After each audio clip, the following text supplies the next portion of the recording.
pastor me levantou da água, assim. Quando ele me levantou da água, aí o Galvão gritou, acabou, o Brasil é tetra, né? Então, assim...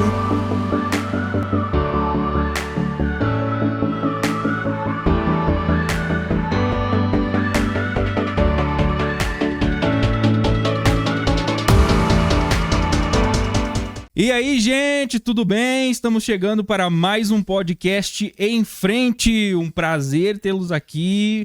Muito obrigado pela sua companhia aqui no nosso canal.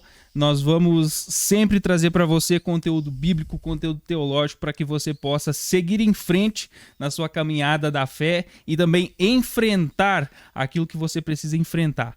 Beleza? Hoje nós temos o prazer inenarrável, como diria Luciano Huck, né? Nós temos o prazer inenarrável de ter conosco aqui o pastor Leandro Trindade. Pastor. Meu querido, é um prazer estar aqui com vocês, uma honra. É o primeiro podcast que eu participo, hein? Ó, que beleza. Tô estreando, hein? Que honra. Deixa eu ver. É o nosso quarto. Aí, ó, tá vendo? Vocês já estão muito mais experientes do que eu, tá vendo? Um pouquinho só um pouquinho. Pastor Trindade é teólogo, gente formado em teologia, né? Além de pastor, formado em teologia, especializado em teologia sistemática, fez administração e é pastor da comunidade cristã ativa, né? Então é um prazer realmente muito grande poder dividir esse espaço com o senhor, pastor. Amém. O prazer é todo meu estar aqui com vocês. A gente já tem caminhado aí um tempo já desde o seminário, né? Das aulas e do Café com Palavra, todos esses programas que a gente já participou. E é um prazer estar aqui com vocês, viu? É verdade. Minha esposa, por favor, dá o seu oi aí. Olá, pastor, seja bem-vindo. Amém. Para nós é um prazer estar com o senhor. Amém, obrigado. Muito bem, pastor. Vamos começar do começo, como diz o outro. Quem é o pastor Trindade ou quem é o Leandro Trindade? Fala aí, conta aí um pouco da sua experiência, de como o senhor chegou até Cristo, né, de como o senhor chegou ao pastoreio, enfim, o espaço é seu. Rapaz, tudo começou muito cedo, né? Os meus pais se converteram em 93 e aí eu estava com os meus 10 anos e aí quando eles foram para a igreja, eu e meus irmãos os acompanhamos, né? E aí lá eu tive um encontro realmente assim com Deus, achei aquilo algo... eu não tinha uma experiência assim, era algo que me incomodava, sabe? Quando eu ia contar meu testemunho, eu não tinha ido pra gandaia, eu não tinha aprontado nada, eu tinha 10 anos, eu jogava futebol, eu ia pra escola, mas fui ali pra aquela igreja e encontrei assim um ambiente que me identifiquei muito com aquele momento do culto. E aí eu lembro que eu tive uma primeira experiência bem interessante, porque eu entreguei minha vida a Jesus. Aí durante a semana eu fiz algumas coisas que eu achava que não estava certo. Quando o pastor fez o apelo no outro domingo, eu fui lá e entreguei minha vida de novo a Jesus. E aí na outra semana, de novo, ele fez o apelo e eu fui pela terceira vez. E aí minha mãe me procurou, me chamou, falou: filho, eu sei que aceitar Jesus, entregar a vida a Jesus é muito bom, mas é uma vez só, viu? Entregou, já tá entregue, já tá ali, não precisa ser toda vez. E aí com 11 anos, a gente mudou pro Pará, em 94. Meu pai trabalhava com terraplanagem, então vivia viajando. E como era mais longe, a gente teve que acompanhá-lo, a gente foi pro Pará. E lá não tinha, na época eu me converti numa igreja batista nacional.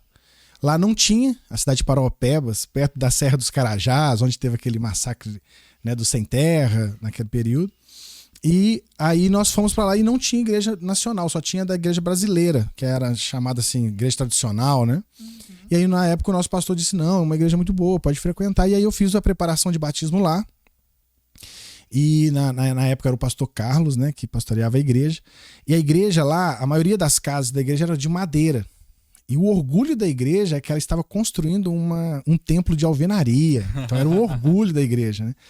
E eu lembro que no final da Copa do Mundo, o pastor naquela época foi pastor Raiz, rapaz. Manteve o batismo e o culto lá no Templo Novo, na final da Copa do Mundo, Brasil e Itália. Aí sim. Aí o rapaz foi corajoso, que eu não teria coragem, não. Eu teria marcado para outro dia, eu não concorreria com esse evento, não.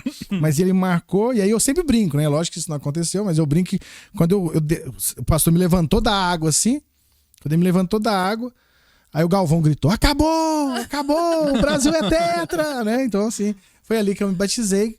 Logo em seguida a gente retornou para minha cidade natal, que é a Cidade de Luz. E ali eu tive um desejo, assim, que eu não consigo explicar, assim. Eu queria ser pastor. Eu não sabia o que pastor fazia, eu não sabia por quê, eu só sei que eu queria ser pastor. Procurei minha mãe e falei, mãe, eu quero ser pastor, o que eu tenho que fazer para ser pastor? E aí minha mãe falou, não sei, a gente acabou de entrar na igreja, vamos procurar sua tia, que é a minha tia Jacinta. Ela orou durante anos para meu pai se converter. E ela tinha mais experiência, e aí eu procurei minha tia, eu quero ser pastor. O que eu preciso fazer para ser pastor? Você tem que procurar na sua igreja, como que funciona na sua denominação, procura o seu pastor. Quando eu procurei o meu pastor, ele falou comigo, você quer ser pastor? Eu falei, quero. Então a primeira coisa que você tem que aprender é a pregar. Eu falei, beleza, e eu vou te ensinar. Eu falei, você vai me ensinar? Vou. Terça e quinta, 3 horas da tarde. Não. E eu falei assim, pastor, terça e quinta é o único horário que eu tenho ocupado assim na minha agenda, sabe? Pode ser qualquer horário, eu estudo de manhã, depois eu fico livre o dia todo. Mas terça e quinta eu jogo futebol no Cruzeiro de Luz, né? Poderia ter sido Fábio, né? Alguma coisa assim. E aí ele disse assim, você tem que decidir se você quer ser pastor ou jogador de futebol. Eu vou te ensinar a pregar. Terça e quinta, 3 horas da tarde. Esse pastor, vou te falar. Desse nível. E aí eu joguei bola um tempo ainda, depois disse, eu vou querer ser pastor, então eu preciso estudar. E aí logo em seguida ele me mandou, com 12 anos, para um programa da Convenção Batista Nacional que chamava Jornadas Teológicas. Eu não sei se ainda existe esse programa. E qual que era o foco? Muitas igrejas do interior não tinham condições de pagar o pastor, de sustentar um pastor. E aí acabava que quem liderava a igreja, quem conduzia a igreja, era um obreiro. Então a convenção, diante desse dilema de não poder enviar um pastor sem que ele tenha o sustento, e a igreja não tendo condições de manter ali um pastor de tempo integral, ela fazia esse programa que era sempre uma semana em janeiro, uma semana em julho. Matérias que você estudaria em um semestre no seminário, você estudava um dia, ficava o dia todo ali estudando. E depois, durante o semestre, você fazia os trabalhos. Em julho, você voltava, entregava os trabalhos. E aí, estudava novamente aquelas matérias. E esse foi meu primeiro contato com a teologia. E você era o mais novo da turma? Eu era o mais novo. Tinha 12 anos. No primeira participação minha, eles queriam já me expulsar, porque disse que eu fazia muita bagunça. Não sei porquê, eu sou quietinho. Mas aí o pastor interviu, né? Não, tenha paciência com o menino. Me chamou também. Falou, calma, relaxa que você... Esse aí tem chamada. Calma, o menino é novo, vai aprender e tal. E aí eu fiz o básico em teologia. Meus pais, em 98, mudaram para Belo Horizonte. E aí eu terminei aqui o curso, que aqui também tinha. Na Convenção Batista Nacional aqui de Belo Horizonte tinha também as Jornadas Teológicas. E aí eu fiz o médio em teologia. E aí depois eu fui fazer na FAT, eu fiz o meu bacharel. E vim trabalhando. Em 2007 eu fui consagrado ao Ministério Pastoral. E em 2013 começou a comunidade cristã ativa. E esse ano nós comemoramos 10 anos, né? Então, assim, se pode definir a minha trajetória, é essa pergunta. O que eu preciso fazer para ser pastor? Essa é a marca que sempre guiou assim a minha trajetória, a minha biografia, né? Tudo pastor faz isso? Pastor, eu lembro que eu ficava imitando, né?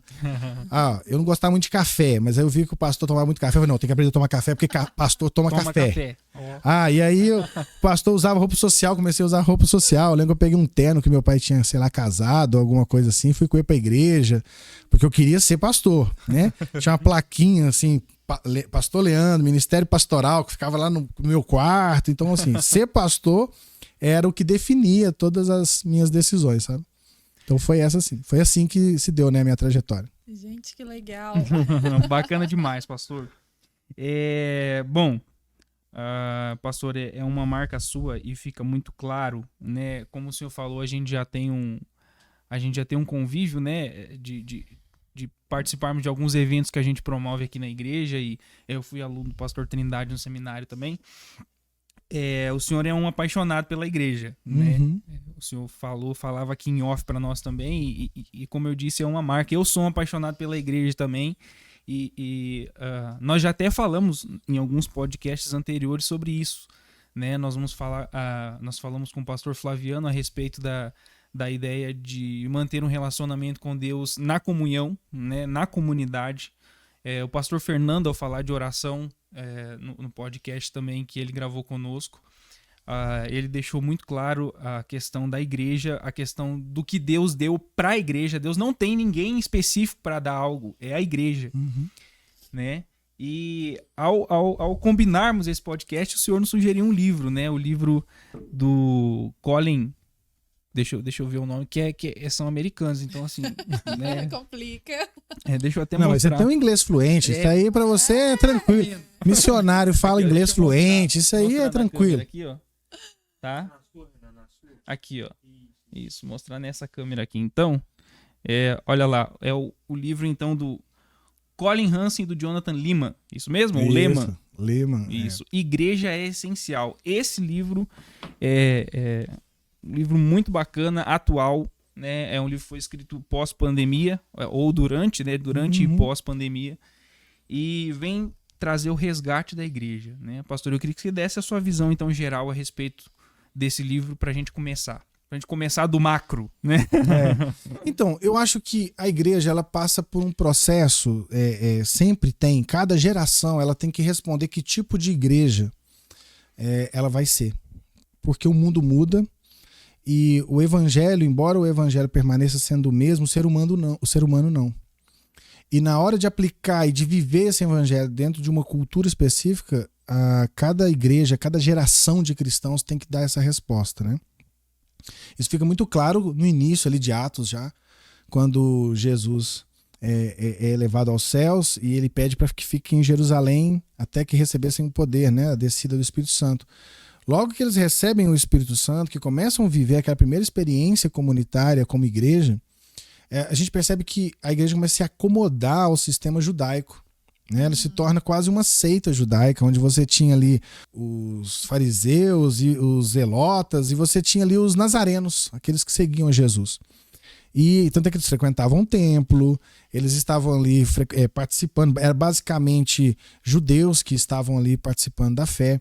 Mas após a morte de Estevão, isso é quase uma intervenção de Deus ali, praticamente uma intervenção de Deus para fazer com que a igreja não se acomodasse ao judaísmo, não fosse apenas uma seita. Deus tinha um projeto para todo mundo, né?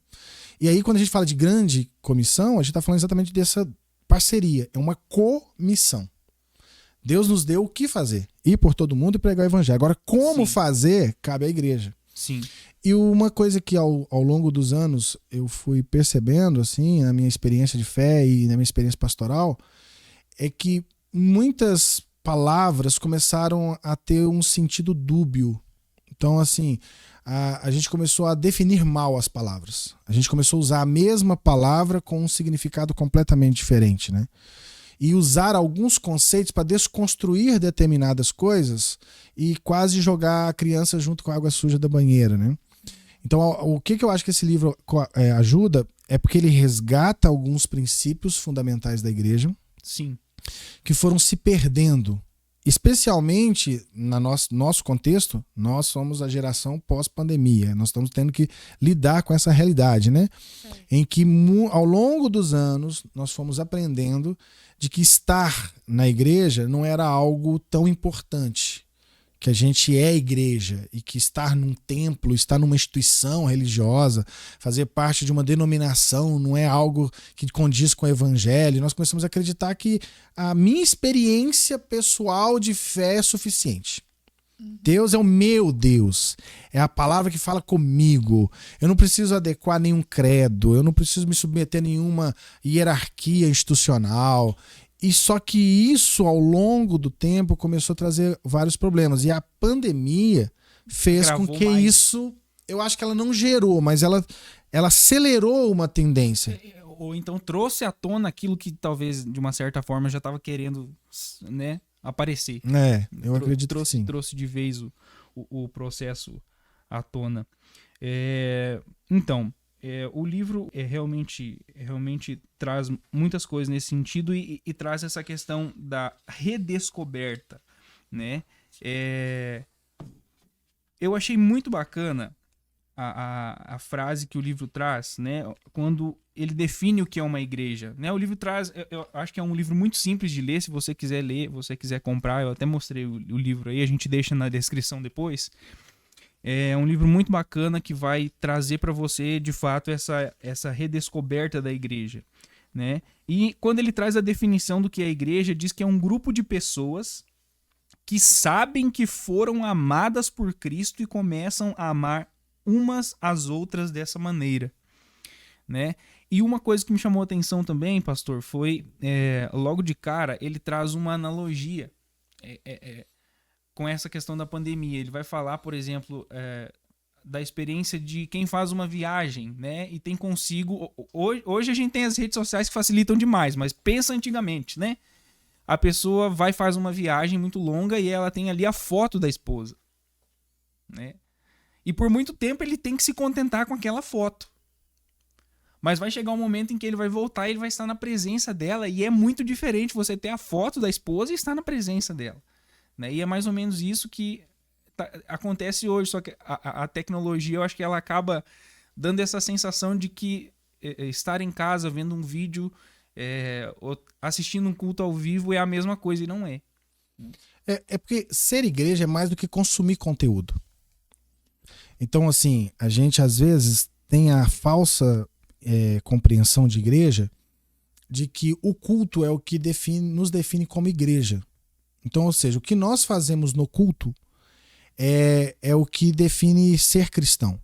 Então, se eu estou escutando pelo Spotify os cantores com as músicas cristãs, então eu não preciso me reunir para adorar e cantar com os irmãos que às vezes desafinam, que às vezes erram um tom, erram um tempo. Eu não preciso. De novo, né? Eu não preciso. Eu posso ouvir os melhores cantores com as melhores produções. Então eu não preciso disso. Para que eu vou ouvir o meu pastor, que às vezes ali não tem a eloquência que grandes teólogos, que grandes pregadores estão ali, né?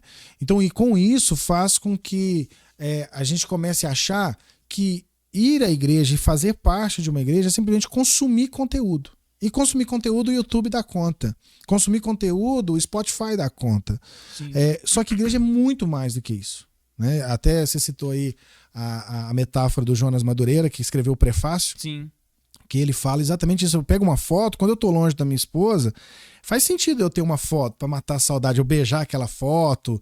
Mas se a minha esposa tá aqui do lado, pra que eu vou beijar? Que sentido tem eu beijar a foto se eu posso beijar a minha esposa? E a outra coisa não é uma experiência pra mim somente. O que, assim, às vezes eu fico pensando, qual o benefício que eu tenho de ir à igreja? E essa pergunta tá errada. O que eu estou privando, quais benefícios eu estou privando as outras pessoas quando eu não vou à igreja? Eu lembro daquela história de Jesus, quando ele é questionado assim, o que eu devo fazer para herdar a vida eterna? E Jesus diz assim, como você a lê, né? Como você interpreta, o que as escrituras dizem e tal. E aí ele cita lá os 2 grandes mandamentos, amar a Deus e amar o próximo como a si mesmo. E aí Jesus fala, tá certo, faz isso aí que você vai viver. Ele fica meio sem graça porque faz uma pergunta que ele já sabe a resposta. Ele fala, mas quem é meu próximo? Aí ele conta a parábola do bom samaritano.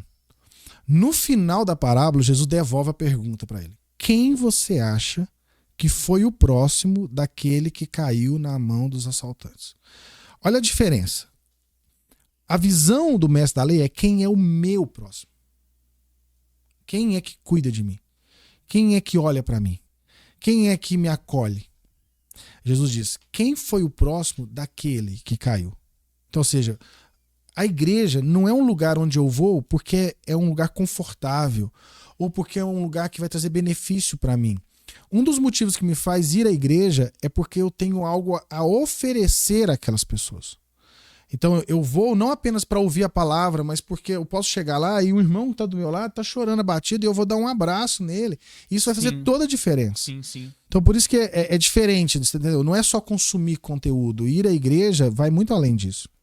Não, com certeza. E eu tava hoje mesmo ouvindo o Asaf Borba, que ele tava contando um pouquinho da experiência da vida dele e tal, e ele fala justamente sobre os hinos, como ele criava, né? Como que ele compunha aqueles hinos. E ele falava assim, que desde o início sempre foi pensando na comunidade. Tipo assim, eu quero criar canções pra gente cantar juntos na igreja louvando ao Senhor. E aí ele até coloca a questão que, tipo, hoje teve um movimento há um tempo atrás pra gente ir pro quarto, fechar a porta e falar com o Senhor, ter esse momento que é importantíssimo. Só que ali as pessoas começaram a criar muitas músicas individuais, sou eu louvando a Deus. E isso acabou depois indo pra igreja. E hoje, às vezes, a gente vai pra igreja, a gente vai cantar músicas que parece que você está sozinho com o Senhor. Mas essa visão, tipo, eu preciso da comunidade, é um momento da gente louvar juntos. Tem uma diferença. Eu estar em casa louvando a Deus tem um efeito, eu estar na igreja, na companhia dos meus irmãos louvando ao Senhor tem outro efeito. Os dois são importantes e se complementam. Mas um não pode, né? Anular o outro. E eu acho que a gente, como igreja, hoje, a gente tem perdido isso, né? Os nossos hinos têm mostrado isso. A questão, né, igual você falou, eu posso ouvir Augusto Nicodemos. Por que eu vou ouvir o Pastor Fernando? Pastor Fernando, eu escuto o Pastor. Deixa claro. É muito bom, viu, Pastor? Mas a gente faz isso. E na pandemia, a gente foi muito tentada a isso. Tinha os cultos gravados da nossa igreja.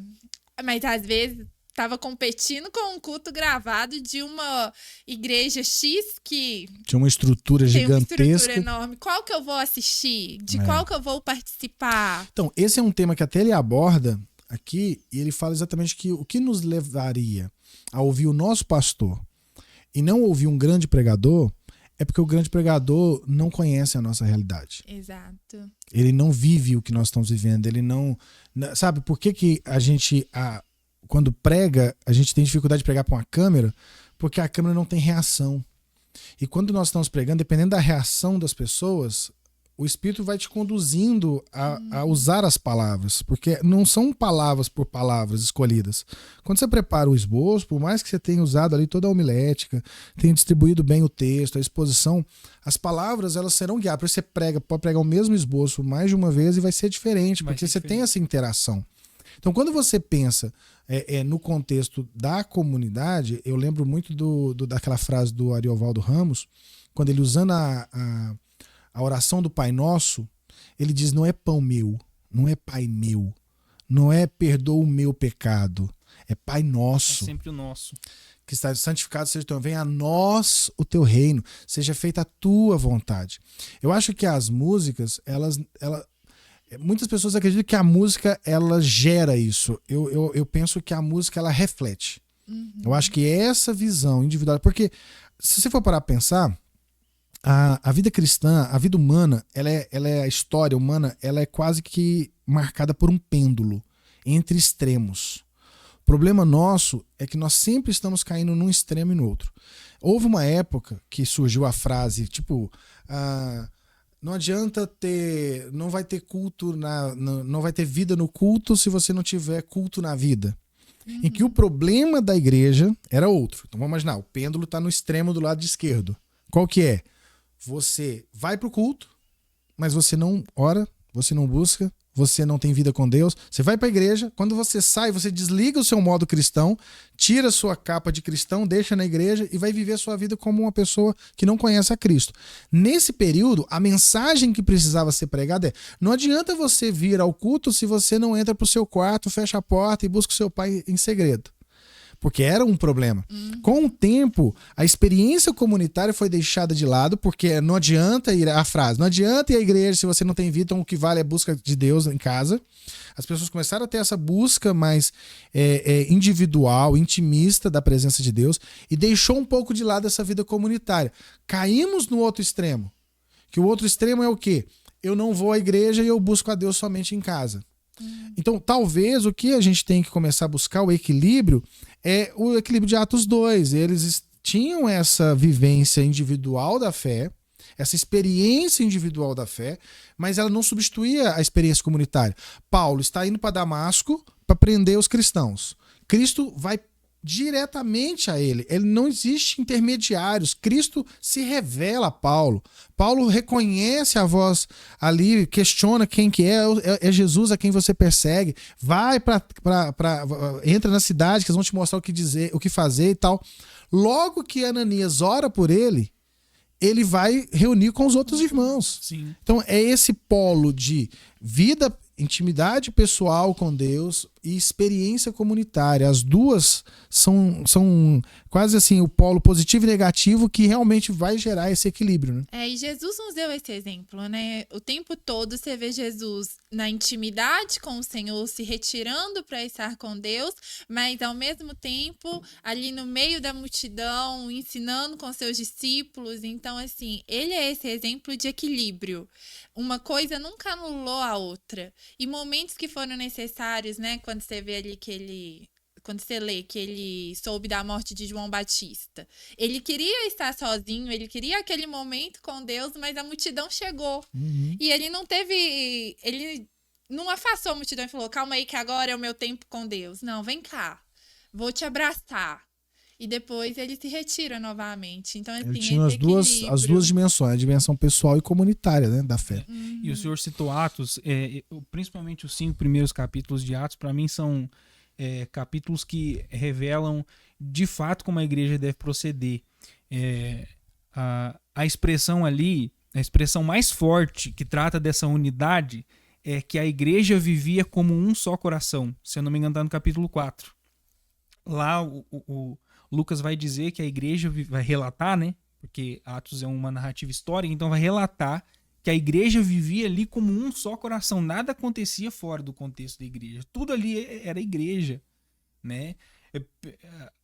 Tudo acontecia. A igreja orava junto, a igreja repartia o pão junto, a igreja... As pessoas vendiam, quando tinham muito, vendiam e colocavam aos pés dos apóstolos e eles repartiam. Então a igreja vivia ali uma unanimidade, uma unidade. Eu diria que é uma unidade, mas não era uma uniformidade. Que é isso que a gente até tem um capítulo aqui, quase já no finalzinho do livro, em que ele vai trabalhar um pouco dessa temática, que é assim, como amar os que são diferentes. Sim. É possível amar pessoas que são diferentes, porque geralmente comunidades, elas são criadas a partir de interesses comuns. Então, eu gosto de jogar videogame. Então tem uma comunidade lá na rede social em que quem gosta de jogar videogame vai fazer parte ali daquela comunidade. Quem não gosta de videogame não faz parte. Eu montei agora um partido político ou eu estou apoiando um candidato político. Quem apoia está comigo ali naquela causa. Quem não apoia está fora. A igreja é diferente. A igreja não pode ser assim. Na igreja, nós estamos. O diferencial da igreja é que ela congrega pessoas com opiniões diferentes. Sim. Então, por exemplo, se você pega Jesus escolheu Mateus, que era um coletor de impostos, para estar com ele. Se tem alguém que o judeu odiava, era o coletor de impostos. Porque era realmente aquele que era considerado traidor. Muitas vezes ele agia como se fosse romano, mesmo sendo judeu. E aí, de repente, chama um outro discípulo que era um zelota. Que é o oposto do coletor de impostos. O coletor de impostos é aquele que se acomoda à invasão, à dominação romana e vira um profissional ali a serviço dele. O zelota quer destruir o Império Romano, quer acabar com o Império Romano. Jesus escolhe os dois para ser discípulo. Imagina um diálogo ali entre os discípulos, você tendo ali um zelota e um coletor de impostos na mesma mesa. A expressão que o livro usa é um povo unificado e diverso. E diverso, exatamente. Então eu acho que essa que é a grande dificuldade, porque as pessoas que hoje se afastam da igreja não se afastam por questões teológicas. Dificilmente é. Se você for analisar o motivo pelo qual, os argumentos utilizados para eu não vou pisar nunca mais numa igreja, não é porque a Bíblia diz que eu não devo pisar na igreja. Porque teologicamente a gente... Não é isso. Eu não quero pisar num lugar onde existem hipócritas. Eu não quero pisar em lugares que as pessoas nos machucam, que não vivem o evangelho. É sempre uma experiência pessoal, geralmente marcada por dores, por decepções, por frustrações, e não por convicções de fé, convicção teológica. Porque quando vai para as escrituras, os mandamentos de mutualidade, as necessidades de estar junto, isso é irrefutável, né? Eu lembro do René Padilha, o teólogo latino-americano, que inclusive participou do Congresso de Lausanne e faleceu, né, recentemente, assim, um ano ou 2 anos atrás. Ele escreveu um artigo, um capítulo de um livro que era assim, uma fé centrada em pessoas. E ele dizia assim, que as pessoas, elas aceitam o evangelho, assimilam a fé cristã, não por um processo intelectual. Não é assim, eu analiso e vejo, realmente isso faz sentido. Não, é por meio do testemunho de pessoas comprometidas com o evangelho, que vai testemunhar a obra de Jesus. E ele diz, isso não deveria nos surpreender, porque o cristianismo é uma fé centrada nas pessoas. Isso não significa que o cristianismo não envolve uma dimensão pessoal, mas ela nega que essa individualidade seja suficiente para eliminar o aspecto social do evangelho. Deus nos criou para viver em comunidade. Então ele fala, somente um cristão só vai estar de fato convertido quando ele estiver inserido numa comunidade local. Nesse aspecto é que eu acho que nós, quando olhamos para a igreja, muitas vezes nós queremos definir a igreja conforme nas nossas preferências. As músicas que eu gosto, os autores que eu gosto, a liturgia que eu gosto. Quando é alguém que eu não gosto, eu sou alguém que se levanta contra aquilo. Não porque teologicamente eu estou errado ou certo, mas porque eu não gosto. Eu sempre falo na igreja que o conceito de defeito, né, e de virtude, ou de vício e virtude, ele é muito relativo. Vamos imaginar, você é uma pessoa que só chega no horário, uma pessoa muito rígida com o horário. Vamos imaginar, eu gosto de você, eu falo assim, eu gosto do Renan porque o Renan é compromissado. Ele chega no horário, ele marca e chega. Se eu não gosto de você, eu falo assim, não aguento o Renan não pode atrasar 15 minutinhos. É um cara rígido. Se você é uma pessoa toda organizadinha, que faz as coisas tudo dever, fala assim, eu gosto do Renan. Por que eu gosto do Renan? Porque ele é uma pessoa toda organizada, ele não perde tempo. Se eu não gosto, eu falo, nossa, o Renan tem toque. Pelo amor de Deus, mas se você brinca, eu digo, eu gosto do Renan porque ele é extrovertido, é brincalhão. Se eu não gosto do Renan, eu falo, não gosto do Renan, o Renan nunca sabe falar sério. Renan toda hora tem uma piadinha sem graça. Então você percebe que a mesma característica está sendo qualificada como algo bom ou como algo ruim a partir das minhas preferências. E quando eu chego na igreja, eu não posso definir com quem que eu sento.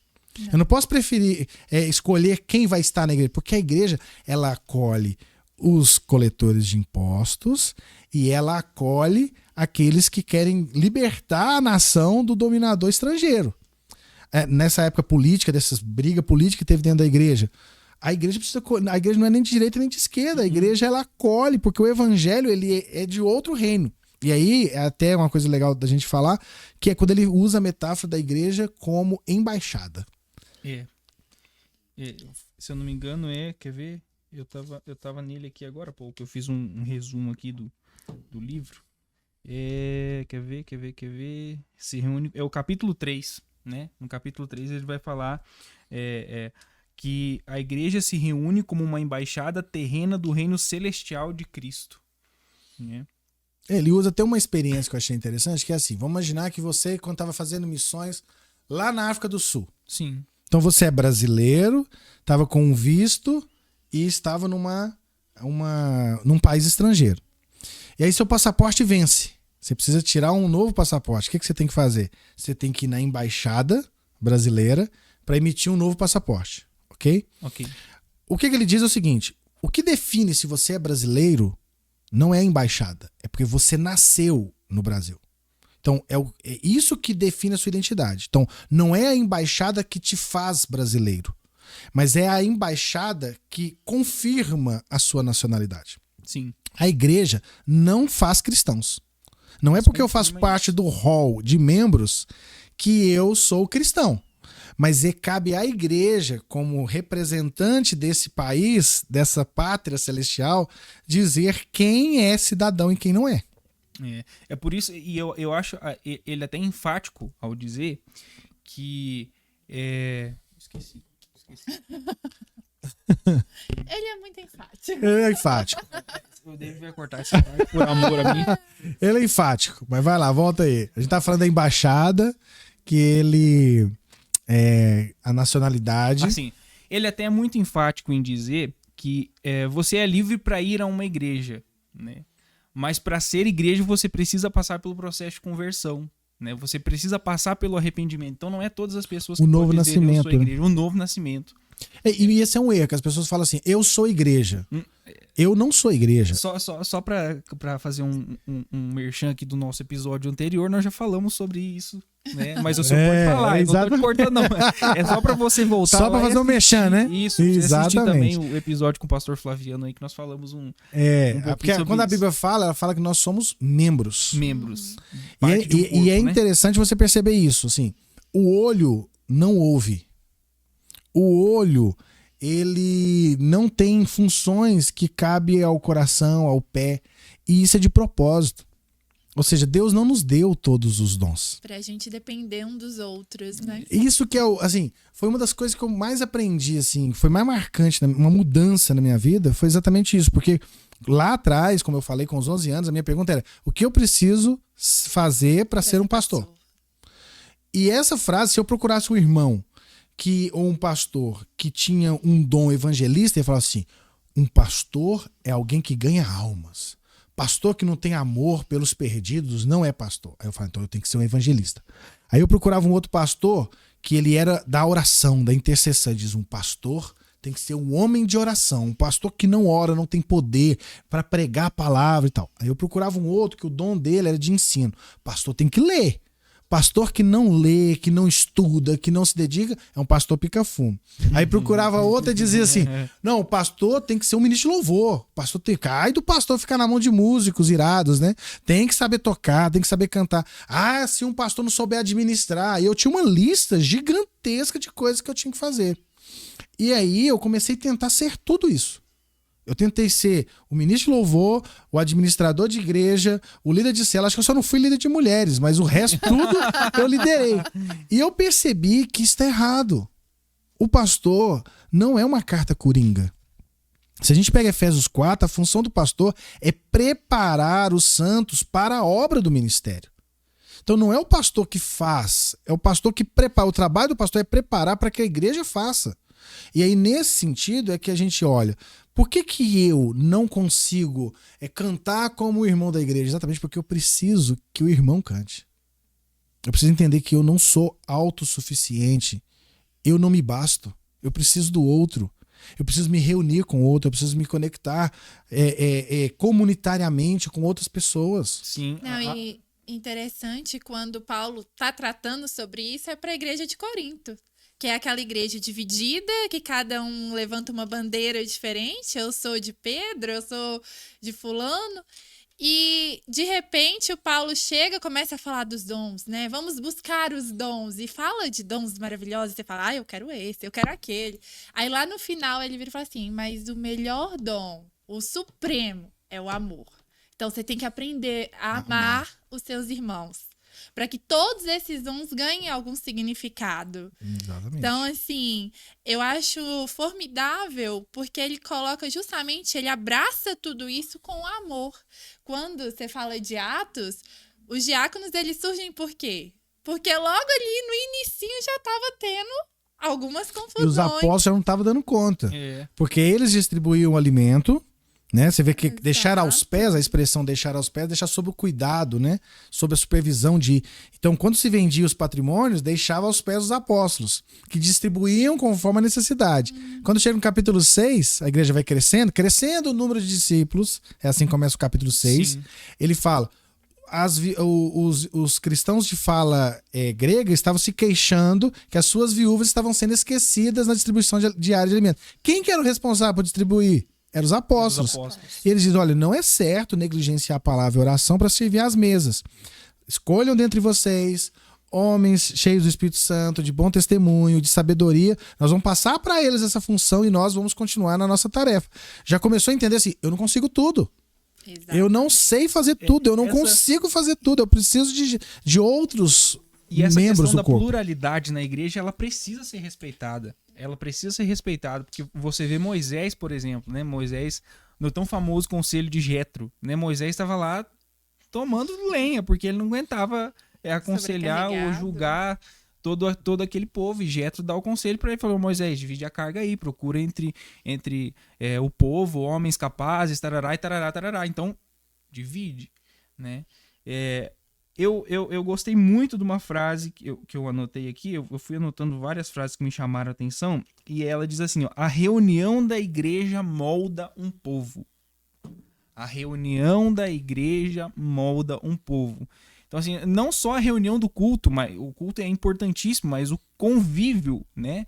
O fato de você entender que está inserido em uma comunidade, né? Está inserido no meio de um povo, né?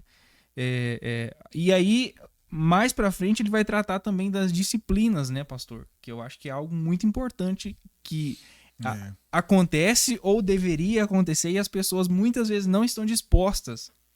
Eu acho que a disciplina ela está diretamente relacionada com esse conceito de que nós somos uma comunidade que presta conta uns aos outros. Começa com o princípio anterior. Eu preciso entender que eu estou conectado às outras pessoas, desejando, gostando ou não. Por exemplo, quando eu tomo uma decisão em relação à minha vida, eu afeto pessoas que estão próximas a mim. Sim. Eu já conversei com vários membros de família de algum ente que decidiu por pôr um fim na sua vida, que ele não destruiu apenas a vida dele, ele destruiu uma rede de pessoas. A mãe que não consegue entender por que ele fez, o que poderia ter feito diferente, sabe? A nossa vida não é nossa somente. Aquilo que eu faço com a minha vida afeta outras pessoas. Por isso que eu deveria ter a responsabilidade de prestar contas para outro. E aí, quando a gente fala de disciplina, eu acho que a gente tem que separar duas coisas. A prática da disciplina é algo fundamental na igreja. A forma como a igreja praticou a disciplina em alguns momentos da sua história talvez não seja a melhor forma, né? Então, assim, eu vivenciei experiências de uma jovem que engravida do namorado e ela é levada para frente da igreja e é no interior totalmente. E exposta e destruída e tudo mais nessa coisa. Eu acho que, por isso que ele fala assim, a nossa disciplina é realmente amorosa? Esse é o título do capítulo. Porque eu acho que a primeira coisa que ele coloca lá é que o pecado precisa ser exposto. E eu concordo que o pecado tem que ser exposto. Mas ele tem que ser exposto para as pessoas certas. Sim. Então, qual que é o princípio? Se o teu irmão pecou, vá você e converse com ele. Mateus, né? Eu não preciso expor para todo mundo que alguém errou comigo. Eu te procuro. Falou, Renan, cara, você pisou na bola comigo, isso. Você tá pecando, nisso. O Renan não me ouve. O que ele fala? Chame 2 ou 3 testemunhas e reúna com o Renan. Então aí eu dou a oportunidade do Renan então ouvir essas pessoas. Eu ainda não expus.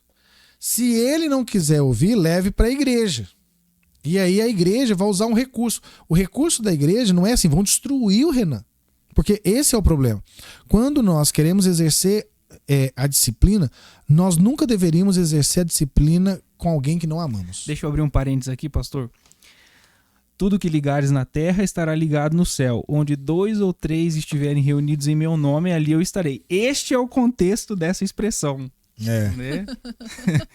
Nós já falamos isso no podcast anterior, mas eu quero frisar novamente. Exatamente. Né? Porque senão é interpretado esse texto de maneira errônea, né? E parece que se você está sozinho, Deus ali não está. Né? Deus ali e é engraçado que aparece 2 vezes esse texto, né? Ele aparece nesse contexto e ele aparece no contexto de Pedro, em Mateus 16. Quando Pedro declara a palavra correta, quando ele declara a revelação, tu és o Cristo, o Filho do Deus vivo. Aí Jesus diz, tu és Pedro, e sobre essa pedra ficarei minha igreja, tudo que ligares na terra será ligado no céu. Ele também fala agora na questão da disciplina, da igreja. Então, ou seja, o autor até trabalha esses 2 textos no livro, em que ele exatamente trabalha que ali não é a vontade da igreja. Porque a igreja, como sendo embaixadores, ela não fala em seu nome. O embaixador dos Estados Unidos na Inglaterra não fala a sua opinião, a sua vontade. Ela fala em nome do governo americano. Muitas vezes tem que negar a sua vontade. Para falar a vontade do americano, do governo americano. Às vezes a igreja, eu tenho isso no meu coração. Se eu preciso exercer uma disciplina sobre você e eu não te amo, eu tenho um problema com você, eu tenho uma mágoa com você, então eu não estou te disciplinando, eu estou me vingando, eu estou te punindo por algo que diz respeito a mim, não a Deus. A disciplina da igreja não é vingança. A disciplina da igreja não é descontar no outro, vou colocar o outro no seu lugar. Não é isso. A disciplina significa o seguinte, olha, o pecado vai destruir você. O pecado não tratado tem consequências comunitárias. Se você pegar 1 Coríntios capítulo 5, quando aquele jovem está dormindo com a madrasta, e o apóstolo Paulo disse, vocês estão orgulhosos, mas não devia. Vocês não sabem que um pouco de fermento leveda toda a massa? Então, assim, o pecado não tratado na comunidade, ele tem consequências comunitárias. Sim. Só que aí a igreja precisa usar a disciplina como o último recurso que tem nela para poder conscientizar o irmão e conduzi-lo ao arrependimento. Então tem que ser assim, a mulher adúltera. Qual que é o problema da mulher adúltera? Ela estava sendo usada. O pecado da mulher adúltera não era o foco. O texto diz: pegaram uma mulher surpreendida em adultério, em flagrante adultério, e levaram para colocar Jesus à prova. Eles viram na mulher não uma mulher que precisava ser curada e restaurada. Eles viram nela uma oportunidade para destruir um inimigo político e religioso. Sim. Então, eles não estão nem aí se ela vai ser morta, eles não estão nem aí se ela vai ser exposta, eles não estão nem aí se ela tinha filhos, se eles seriam envergonhados. A reputação daquela mulher não importava, afinal de contas, para ele, ela não passava de uma adúltera, não era ninguém. Eles desumanizaram completamente aquela mulher. O que Jesus faz é reumanizar ela. Quando ele pergunta quem não tem pecado, vocês estão certos. Ela pecou e quem peca tem que morrer. Agora, quem tem capacidade de executar a sentença? Quem não pecou, atira a primeira pedra. Sim. Quando ela fica sozinha com Jesus, o que Jesus fala com ela? Nem eu te condeno. Jesus podia, porque não tinha pecado. Mas nem eu te condeno. Agora vá e abandone a sua vida de pecado. Como é que o mundo hoje lê esse texto? O mundo secular hoje e a igreja secular lê hoje. Pode voltar lá, termina o que eles te atrapalharam, volta pro rapaz, pro seu amor, pro seu amante. Jesus não tá nem aí pro seu adultério. É essa que é a visão que tem hoje. Não tem disciplina. Jesus diz, não, vá, siga, não fique parado aqui. Não fique nesse pecado. A sua história não acaba aqui.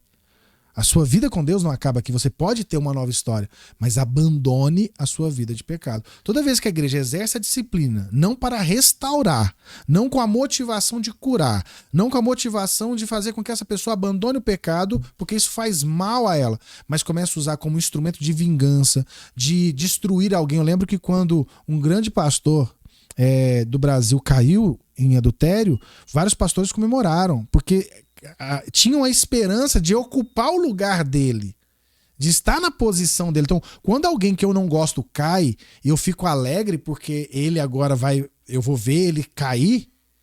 Você tá precisando... Isso não é disciplina. Não. Então, quando a gente fala, a igreja precisa exercer disciplina, nós estamos falando, a igreja precisa levar a sério o pecado. Porque existem duas visões sobre o pecado. Existe a visão ocidental e existe a visão oriental. As duas estão na Bíblia. Mas as duas se complementam e às vezes a gente pega uma só, a outra, e aí nós temos o problema. A ocidental vê pecado do ponto de vista penal. O pecado é uma transgressão que precisa ser punida. Por isso que Jesus veio e morreu, pagando o preço pelos nossos pecados. Sim. Os orientais têm uma visão um pouco diferente. Eles já veem o pecado como uma enfermidade que precisa ser curada. Não como algo penal, mas como algo que mata. O pecado mata. A alma que pecar, essa morrerá. Então, quando Jesus morre na cruz, ele não simplesmente paga o preço, mas ele nos dá a vacina, né, para curar do pecado. Então, assim, um pecado que não é identificado, uma doença, um câncer que não é identificado, ele mata. Porque ele está ali, ninguém percebeu, então o tratamento não é feito, os medicamentos não são tomados, as mudanças comportamentais não são aderidas, porque ninguém viu. Então, uma enfermidade que ninguém vê, ela é danosa para a pessoa. Se for contagiosa, ela vai prejudicar também a comunidade que está ali perto. Então, por isso que o pecado tem que ser exposto. Sim. O pecado tem que ser exposto para quem pode tratar. Então, se você está com uma enfermidade, você vai no médico, você vai em alguém que tem capacidade de tratar aquilo. Sim. E aí o médico não pode usar isso como uma oportunidade de política para tirar vantagem sobre você. Talvez, pastor, por isso hoje, por isso que o senhor falou agora, a igreja hoje tem dificuldade de expor o seu pecado. Eu digo assim, a Bíblia diz, né? Confesse os seus pecados uns aos outros para que sejam curados, né? Só que é inegável que há uma dificuldade da igreja em expor os seus pecados, justamente talvez por essa ação da igreja de simplesmente expor a todo mundo, expor a Deus dará, e não tratar pontualmente esses pecados. Eu acho que tem a ver com o que eu tô falando ou eu tô viajando? Eu acho que faz sentido, mas eu acho que existe um passo antes. O problema do pecado é que ele não é muito visível aos nossos olhos. Tipo assim, eu consigo ver com muita facilidade os seus pecados, mas eu não vejo os meus. Eu critico você por aquilo que você é, mas eu não consigo ver aquilo que eu sou. E esse é um dos problemas, porque para eu confessar um pecado, eu preciso primeiro me deparar com o pecado. Esse é o primeiro passo. Segundo, eu preciso entender que esse pecado é algo que não precisa ser escondido, não pode ser escondido, porque vai me destruir. Mas eu preciso ter um ambiente acolhedor em que eu entenda que existem pessoas que me amam e que vão me tratar, me cuidar. Então, pensa no caso da enfermidade. Se você descobre que você está com uma tosse ou uma dor ou algum sintoma que demonstra que você está com uma enfermidade, você fica com vergonha de contar para alguém. Não vou contar para ninguém, eles vão descobrir que eu tô doente. Né? Pensa assim, quantos... Vão se afastar de mim? Misericórdia, não posso contar que eu tô doente. Mas se você procura um médico e o médico ouve aquilo que tá ali, não te julga, mas ele entende quais são os sintomas, aponta para qual doença, porque às vezes nós queremos... Um problema muitas vezes da igreja, e quando eu falo igreja, não tô falando da instituição, tô falando de nós, enquanto igreja, Sim, pessoas. Pessoas. É que muitas vezes nós queremos acabar com um sintoma e não com a doença. Porque o sintoma me incomoda. Então, por exemplo, se for num médico, você tá com coriza, com diarreia, nenhum médico vai te dar um remédio para você cortar a diarreia. Ele vai te dar um medicamento para te hidratar, para te manter ali sob uma condição favorável, uma medicação para acabar com a bactéria, com o vírus, mas ele não vai só eliminar a diarreia porque é desconfortável, porque é constrangedor, e não vai tratar a enfermidade que é aquilo. Ele quer que continue... Porque é um mecanismo de defesa do organismo. Sim. Então, quando um pecado é exposto, seja porque você procurou ou porque você não conseguiu esconder que estava com essa enfermidade, a comunidade precisa ter pessoas preparadas, adequadamente preparadas para tratar disso. Então, quando ele é exposto, não é expor com o fim de gerar morte de reputação, destruição de reputação. Não é isso. E era isso que se praticava muitas vezes no passado. O que hoje tem que ser assim, tem que ser exposto com o intuito visando a cura, visando o tratamento, não a punição por si só. A punição não vai resolver. Lá na igreja eu falo muito que eu não gosto de regra. Eu prefiro de acordos, porque regra muitas vezes é assim, que você quebrou a regra, eu quero que você seja punido. Sim. Chegou atrasado, não vai cantar à noite. Mas eu não quero saber se você chegou atrasado porque a bebê chorou a noite inteira e você ficou de madrugada inteira e se esforçou para chegar no ensaio, ainda chegou 15 minutos atrasado. Ninguém quer saber disso, porque a regra é, você chegou atrasado. No acordo, você ouve o que a pessoa... Ô filho, o que aconteceu? Não, só essa noite eu não dormi nada, minha filha ficou acordando, tava gripada, tava isso, tive que ir pro hospital, voltei, eu cheguei em casa, era 5 horas da manhã, e aí você ouvindo esse conteúdo, falou, pô, cara, se você atrasou só 15 minutos, não, que legal, parabéns pela sua dedicação, pelo seu esforço. Agora, se a pessoa tá sempre atrasando, aí é o momento de fazer assim, aqui, o que tá pegando? Vamos mudar o ensaio então para 8h30? Vamos mudar o ensaio para 9 horas? Será que isso é possível? Existe um diálogo. Uma vez que eu fiz o acordo e você continua não cumprindo nenhum acordo que eu faço, então por causa do grupo, por benefício do grupo, que as coisas precisam funcionar, é que eu falo assim, então vamos entrar no acordo, você precisa se afastar por um período. Eu não tô te punindo, é porque realmente você não está conseguindo. Então você precisa desse tempo para se organizar. Acaba que tá sendo um peso. Exatamente, então é mais humano o acordo do que a regra. Sim. A regra é fria. Mas a regra é mais fácil, né? É mais fácil. Pra quem coloca. Tipo, não, tá aqui, você não cumpriu, acabou. Só que quando você cai, você não se sente tratado. Você se sente injustiçado. Fala, não, pode deixar. Uma hora ele vai pisar fora da faixa. A hora que pisar fora da faixa, eu vou pegar ele. A regra tem que ser igual pra todo mundo. Pra todo mundo, eu vou pegar. Pode deixar que eu te pego. Ô pastor, eu converso com algumas pessoas que são... que saíram da igreja, que se desviaram da igreja por causa de... más experiências, no sentido de, não, mas eu fui lá na igreja e aquele fulano lá cometeu tal e tal pecado. Né? E ele traz no livro a seguinte ideia: para um visitante que não está familiarizado com a igreja, todos os outros podem parecer muito felizes, bem-sucedidos e unidos. Eu estou lendo, né, o que ele está falando aqui. E às vezes essa é exatamente a impressão que a igreja quer passar, mas não é a que Jesus pretendia. Jesus, ele dizia que só os doentes vão ao médico. Jesus, ele diz que só os pecadores vão à igreja, né? Então, assim, o senhor acha que a visão que talvez a gente quer passar como igreja de perfeição, ela é maléfica? Eu acho que a perfeição ela é ruim em todos os sentidos, se você pensar. Se você, na sua vida pessoal, você trabalhar com a ideia de perfeição, você você já instaura a pressão e a ansiedade sobre você. Sim. Você não vai aceitar nenhuma possibilidade de estar errado. Então, assim, qual que é o nosso problema com crítica? Por que às vezes nós somos tão sensíveis a uma crítica? É porque nós não nos damos o direito de não ser perfeito. Então, tipo assim, um podcast como esse aqui, a dificuldade de estar aqui é gigante. Porque e se eu falar algo e alguém não gostar? Será que eu vou ficar gordo na câmera, né? Se eu ficar gordo na câmera, é a lente que tá distorcendo. Será que vai gostar? Será que não vai gostar? Então, assim, todo esse medo de mostrar que não é perfeito, de aceitar, não, realmente eu não sou perfeito, não, realmente eu errei, não, realmente eu não consigo fazer tudo de forma perfeita. Aceitar isso é algo que é da saúde mental individual. Enquanto nós não trabalharmos isso, tem um livro chamado Inteligência Positiva. Eu vou nem me arriscar a citar o nome do autor, que é um nome completamente diferente. Mas ele fala sobre sabotadores. E um dos sabotadores que ele coloca é o crítico, e dentre os outros, ele coloca o persistente, que eles se retroalimentam. O crítico fala, você não tá bom.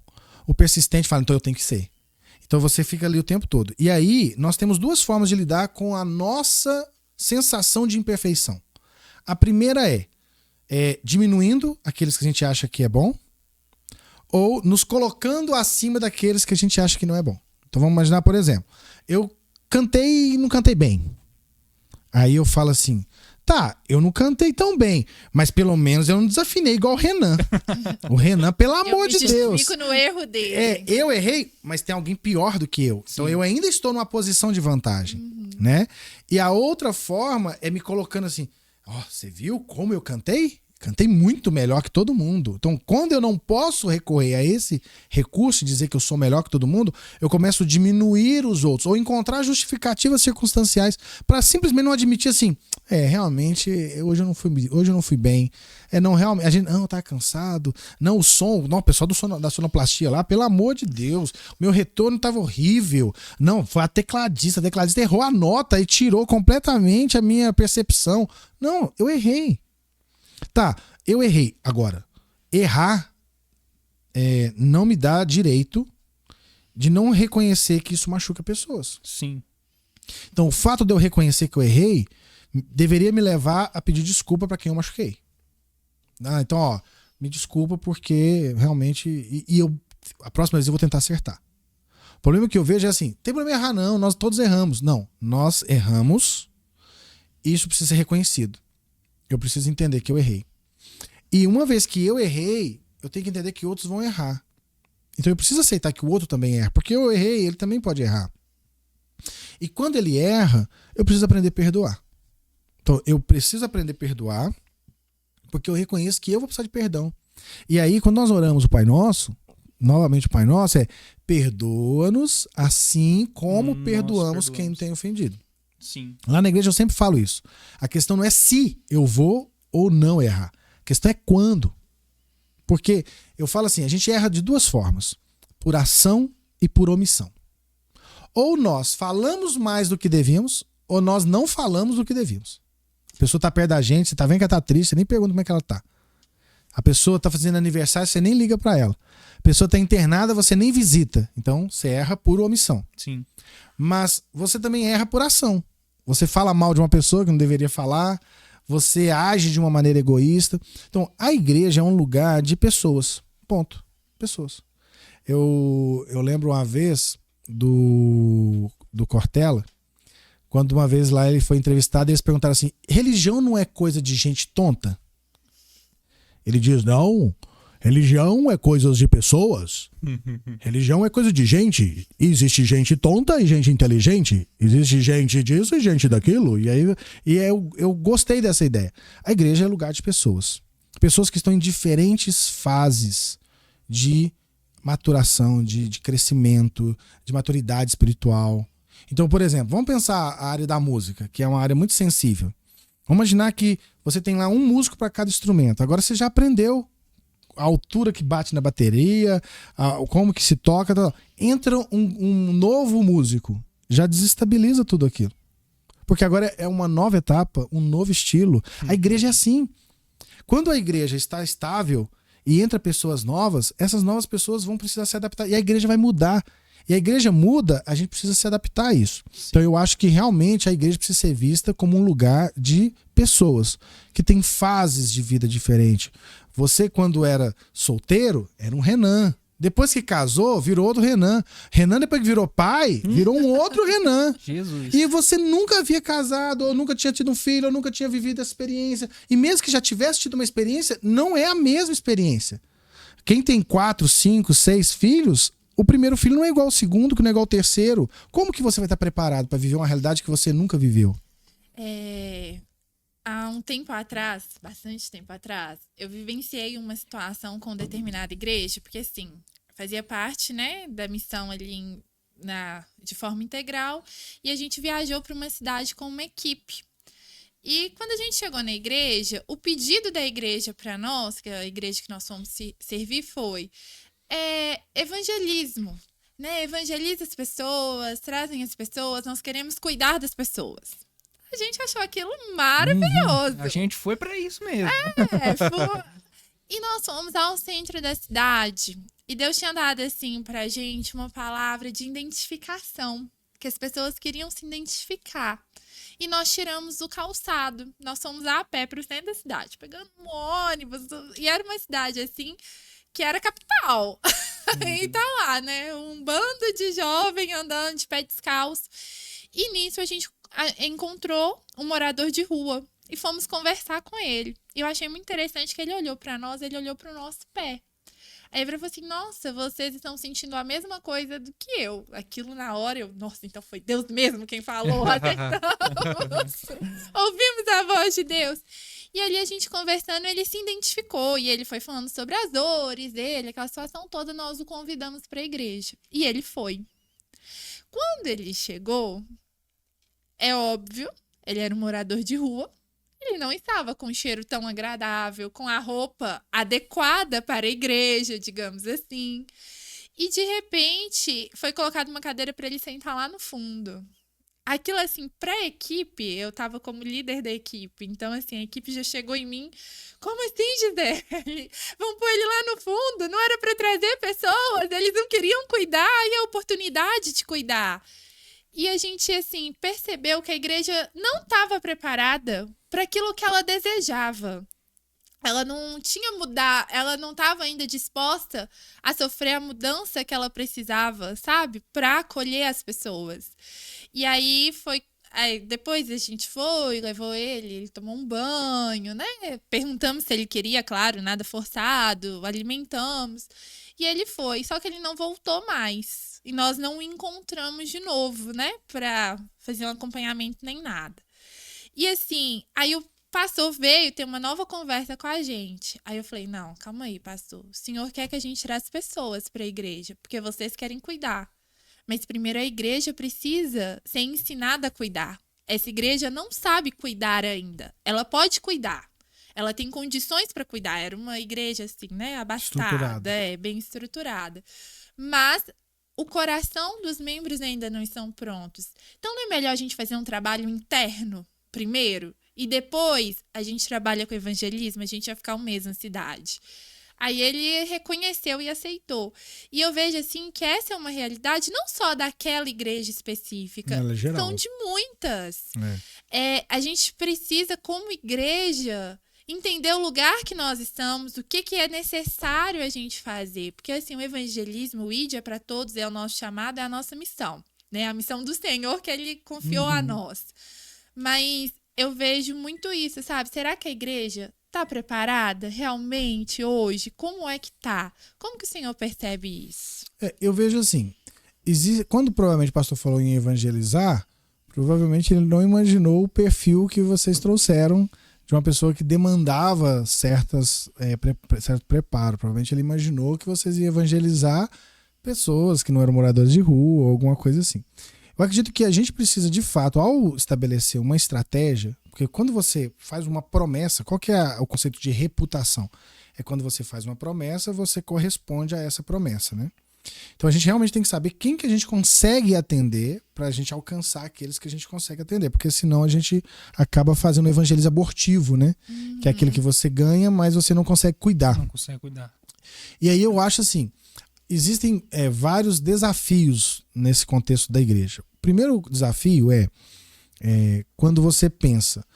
Eu tive uma experiência semelhante com a igreja de um amigo meu. Eles trabalhavam em uma casa de recuperação. O pastor queria trabalhar com dependência química e a igreja inteira apoiou. A igreja doou, a igreja ia para o sítio, capinava, ela organizou os dormitórios, alojamentos, eles conseguiram doação de comida, eles arrumaram voluntários e tipo assim, foi um trabalho lindo que a igreja fez. E aí começaram a tratar as pessoas. E aí, de repente, alguma dessas pessoas, depois que recebia alta, começaram a frequentar a igreja. Até então, todos os membros estavam vibrando. Nossa, a nossa igreja é diferente. Nossa igreja cuida daqueles que ninguém quer cuidar. Só que aí, um jovem que foi trabalhado lá na casa de recuperação começou a querer namorar com a filha do diácono da igreja. Aí começou a dar problema. Porque agora é minha filha. Agora é minha menininha. Que eu criei, e se ele tiver uma recaída? E como é que a minha filha vai viver com um cara assim? Então, eu acho que esses desafios, eles vão muito além da igreja. Ele envolve um desafio nosso mesmo, porque quando nos afeta, quando nos atinge, a gente quer ajudar, até que isso não nos atinja diretamente, sabe? E aí, a experiência dessa igreja eu sempre gosto de citar, porque era uma igreja que estava completamente engajada. Não era uma igreja indiferente. Não era uma igreja que não se importava. Só que agora, pensa, sua filhinha, você cuidou, você pensa na preocupação do futuro e agora não é questão de missão, o cara quer entrar pra minha família. Só que, como que se dá isso? Então, eu acho que, de fato, a igreja demanda, que a gente tá até falando aqui antes de começar, sobre a especialização da igreja. A igreja às vezes quer fazer tudo e ela não está preparada para fazer tudo. Então, eu lembro que uma vez, por exemplo, muitas igrejas têm o costume de fazer sopão, muitas igrejas têm o costume de distribuir marmitex. E aí uma vez a gente estava fazendo ação social lá na igreja, a gente tinha um bazar, arrecadava fundos e a gente pensou assim, vamos fazer também? E aí tinha uma irmã da igreja que era assistente social. E aí a gente falou, nada melhor do que a gente pedir ela. E ela falou com a gente, não faça isso. Eu falei, como assim? Não faça isso, vocês estão nos atrapalhando. Falei, como assim a gente está atrapalhando? Uhum. Olha, em Belo Horizonte nós temos vários albergues que oferecem uma noite de sono, uma janta quente e um café da manhã. A única exigência que nós fazemos é que ele tome banho e que ele não use drogas dentro do local. E muitos moradores de rua não querem tomar banho, porque ao tomar banho eles não recebem mais doações, porque ninguém dá dinheiro para quem está limpinho. Vai trabalhar, pai, você está limpinho. E eles querem usar drogas. Então, por isso que eles não vão para os albergues. Então, quando ele está na rua, ele não vai ser obrigado, forçado a fazer nenhuma mudança de comportamento. E a igreja vai lá e dá comida para ele. Então, mantém ele nessa condição de miserabilidade. Ao invés de, se ele não tivesse comida nenhuma, ele teria que procurar um albergue. Porque ele vai estar com fome. Ninguém dá comida. E aí ele vai ter que tomar banho. E aí ele vai ter que não usar droga. Ou ele vai ter que aceitar ir para uma casa de recuperação. Então, ou seja, cuidar e acolher é muito mais complexo do que simplesmente ter boa vontade, uma boa intenção. Exige preparo, exige conhecimento, exige pessoas preparadas. E realmente tem igreja que não está preparada para acolher determinados perfis de pessoas. Então essa igreja mesmo pequena, ela não tinha estrutura para cuidar de uma comunidade terapêutica. Tanto é que depois teve complicações com o governo, exigências e tudo mais. Eu acho que nós, enquanto igreja, nós temos que pensar assim, olhar primeiro, concordo com você quando diz, olha para a igreja primeiro e diz, quem que nós conseguimos acolher? Quem que nós conseguimos alcançar? Quem que nós conseguimos cuidar? Esse perfil de pessoas nós conseguimos cuidar. Então vamos buscar esse perfil, porque aquele perfil nós não vamos conseguir. Então até a humildade de saber assim, eu quero ajudar, mas eu não consigo te ajudar. Eu preciso ter condições de te ajudar. E a igreja realmente existe alguns públicos que a igreja não está preparada para acolher. Outras igrejas tiveram problema com isso. Se não me engano, a Lagoinha teve problema com isso lá nos primórdios, com a comunidade hippie, que a igreja não acolheu bem. E aí deu origem a uma outra igreja na época. Então, eu acho que existem, sim, desafios que a igreja faz.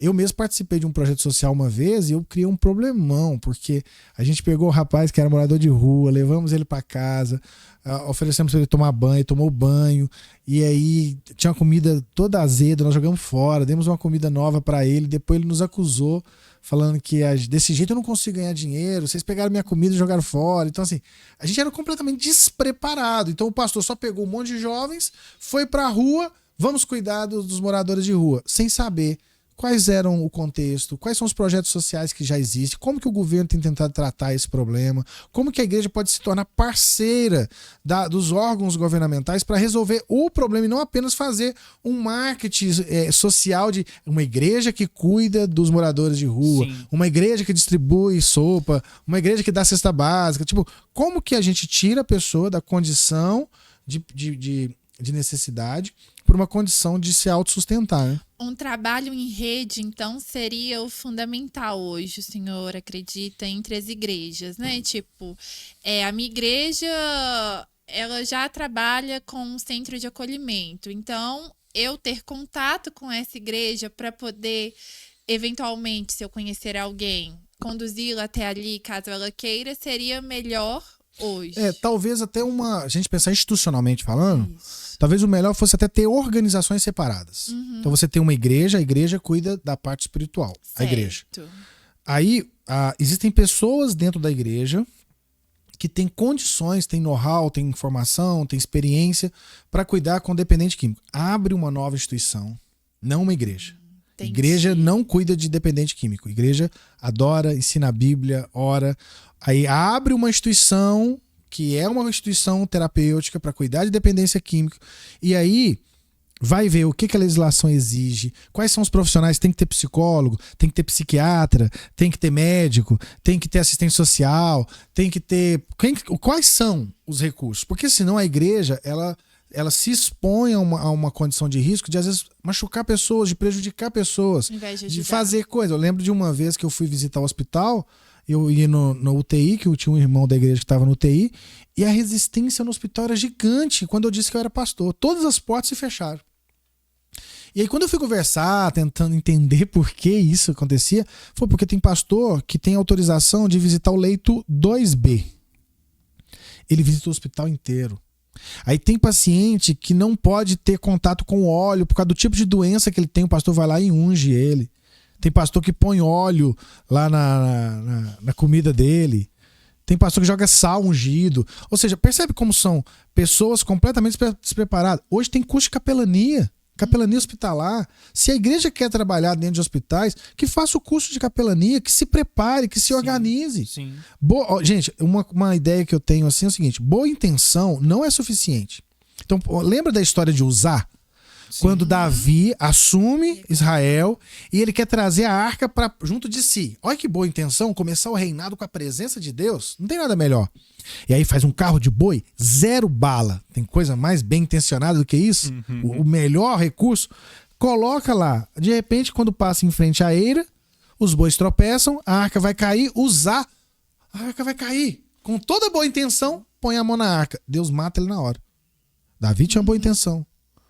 Uzá tinha uma boa intenção, morreu do mesmo jeito.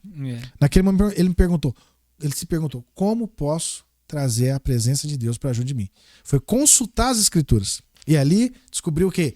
Que os levitas tinham que trazer, que não podia ser em carro de boi. Eu acho que a igreja hoje, ela precisava ser igreja, e quando ela entender que Deus quer que os membros da igreja atuem para além da esfera religiosa, ao invés da igreja tentar ser a instituição religiosa fazendo outras esferas da sociedade, ela deveria capacitar pessoas que têm vocação para isso, para que essas pessoas... Então, eu, por exemplo, sou totalmente contra a igreja se envolver com política.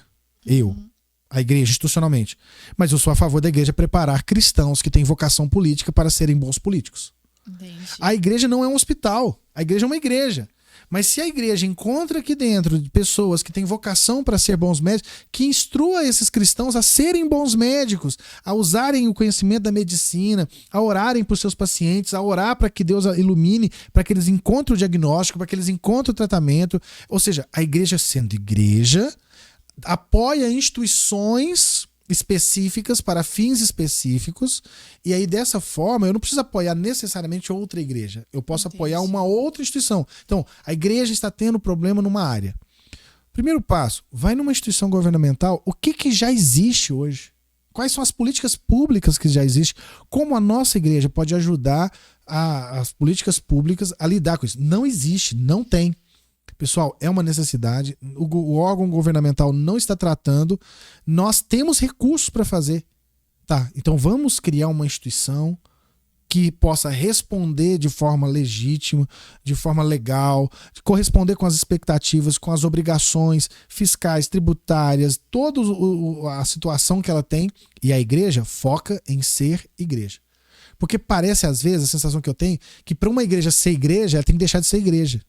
Ela tem que virar uma assistente social, entendeu? Ela tem que virar uma ONG, ela tem que virar... Não, a igreja, quando ela prega o evangelho, ela faz a maior transformação que o mundo pode experimentar.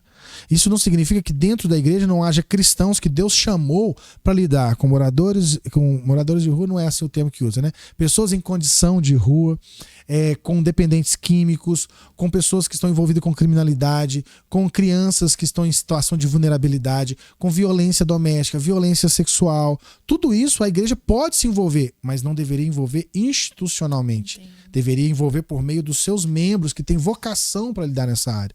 O Loren, há uns 8 anos atrás, ele trouxe, né, para o pessoal da Jocum a questão da quarta onda, que seria justamente isso, são as áreas de influências da sociedade. Por exemplo, eu trabalho com educação, eu sou professora. Então, eu vou exercer o cristianismo ali, como? Eu sou formada, eu passei pela faculdade, né, fiz a pedagogia e tal, só que eu convivo com pessoas, então eu vou influenciá-las da melhor forma possível acerca dos princípios do Senhor, mas eu estou exercendo a minha profissão. E assim, tipo, eu sou um empresário, eu tenho uma loja, eu vou ser o melhor patrão que os meus funcionários poderiam ter. Eu vou ser justo, eu vou ser correto, eu vou pagar um salário adequado, talvez ali a gente vai tirar do rendimento da empresa para investir em alguma ação social e assim movimentando a sociedade. Ele veio com... né, ele escreveu uma carta na época sobre isso, né, que os missionários hoje eles estavam sendo impelidos por essa quarta onda, que seria justamente ser ativos nessas áreas de influências da sociedade. Eu achei isso na época assim muito novo, sabe? Porque a gente pensava missionário, eu tô indo em tempo integral, eu tô largando tudo e servindo ao Senhor. E ele traz esse novo conceito, tipo, você pode ser influência cristã aonde na sua área. Tá. Às vezes você ir para a esfera religiosa é o maior empecilho para você exercer seu ministério. Porque às vezes você, como o médico, você vai fazer mais do que se você se tornasse pastor. Tem gente que fala assim, eu sou um médico, trabalho, mas eu quero servir a Deus, então vou largar a medicina e vou ser pastor. Deus chama para ser médico. Exato. Seja médico. Eu acho que parece até uma contradição, mas eu acho que essa é a hora de bater no peito e dizer eu sou a igreja.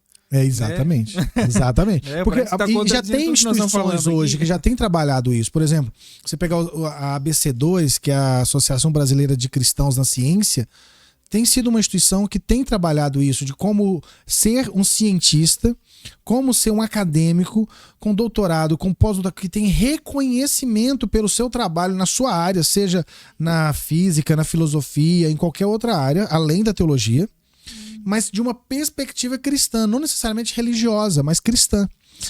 O próprio Labri, né, que tem aqui em Belo Horizonte, ele também trabalha como ser cristãos nas suas diversas áreas. Então, eu acho que a igreja deveria focar em ser igreja, formar cristãos, e esses cristãos deveriam atuar em outras áreas da sociedade. Porque quando a igreja tenta abraçar toda a sociedade, nós caímos naquela ideia da Idade Média, em que a igreja é o governo e que a igreja assume todas as esferas da realidade.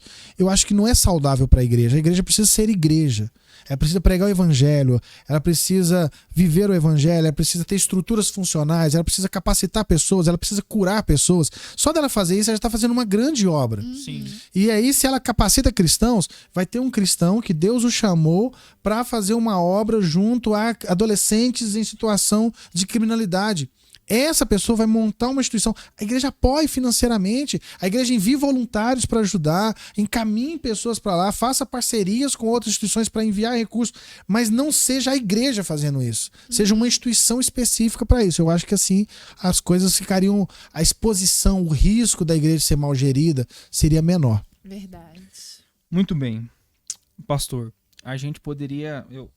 Eu tô olhando para minhas folhas aqui, nós poderíamos ir até há muito para falar sobre o livro, para falar sobre experiências de igreja, como nós enxergamos igreja, né, ou como nós gostaríamos que a igreja fosse.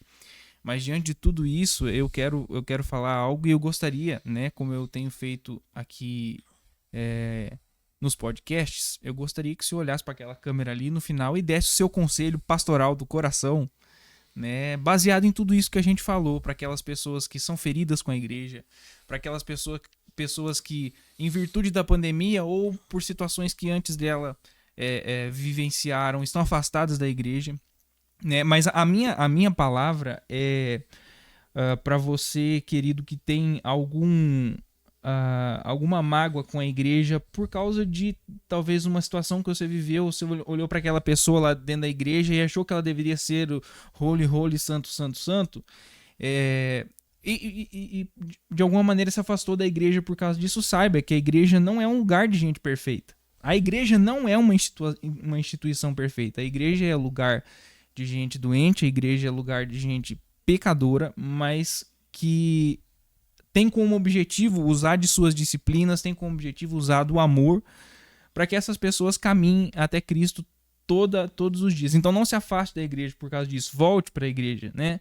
Você que passou por isso, recebe essa palavra, né? Que você possa refletir sobre isso e entender que fora da instituição, que fora da comunidade você não é a igreja, né? Essa é a mensagem que eu gostaria de deixar baseada em tudo isso que nós falamos. E eu gostaria que o senhor também, pastor, desse aquele conselho especial para os nossos queridos ouvintes aí. Queridos, da minha experiência pastoral, se você está machucado, ferido, o primeiro conselho que eu te dou é que você, de novo, olhe para dentro, entenda os sentimentos que você está sentindo. O problema principal não está lá fora. O problema está dentro do coração. Deus te ama. Deus tem uma obra na sua vida. E ninguém pode frustrar. Quando Estevão estava sendo apedrejado, quando a vida de Estevão estava sendo tirada dele injustamente, ele conseguiu interceder ao Pai, ele conseguiu ver o céu se abrindo, ele conseguiu ver o Senhor Jesus à direita do Pai, e ele teve a capacidade de interceder por eles, assim como Jesus fez na cruz do Calvário. Quando estamos bem internamente, quando estamos bem com o nosso coração, com a nossa alma, nós olhamos para os outros e entendemos os erros dos outros com compaixão, com misericórdia, com graça. Então, quando nós não conseguimos fazer isso, é porque já estamos tão feridos por dentro, já estamos tão desfocados do amor de Deus em nossa vida, que já não temos nenhuma reserva de amor para oferecer a alguém. Por isso, se você hoje não consegue frequentar uma comunidade, ou pelo menos a comunidade que você frequentava, procure uma comunidade que possa te acolher, que possa te acompanhar, um pastor que se interesse por você, não apenas para que você participe dos ministérios, não apenas para que você participe do culto, mas que se interesse pela sua história, interesse pela sua vida, pela sua família. Eu tenho certeza que Deus vai usar essa experiência para transformar a sua vida. Existe um livro que vale muito a pena você ler, que chama Por que você não quer ir mais à igreja? É um livro que pode mudar a sua história. Que Deus abençoe e que Deus alcance o seu coração. Minha esposa. Fale algo, por favor. Você é tão sábia. Tá vendo? Oh, você viu aí? O cara faz jabá até pro casamento, tá vendo aí? Não, é de tudo isso, né, que a gente conversou aqui.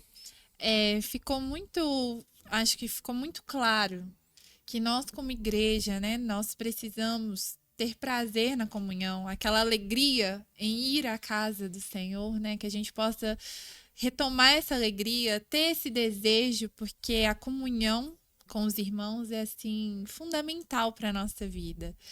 Como nós vamos suportar uns aos outros se a gente não está com o outro, né? Nós precisamos carregar os fardos e sermos esse suporte para o outro se manter em pé.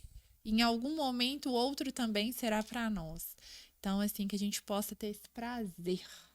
Como eu tenho prazer em estar com você. Tá vendo aí? Você viu aí? Voltou. Tá esbanjando amor aqui, você viu? O seu pão sobre as águas, ele vai retornar, né? Ele vai voltar. Muito bem, gente. Então, essa foi a palavra de 3 apaixonados pela igreja que jamais abandonariam ela, né? Eu e minha esposa, nós sempre falamos isso. Pode ter momentos que nós não concordamos com alguma coisa, pode ter momentos que nós estamos talvez um pouco desanimados por um motivo ou outro, mas abandonar a igreja nunca, jamais.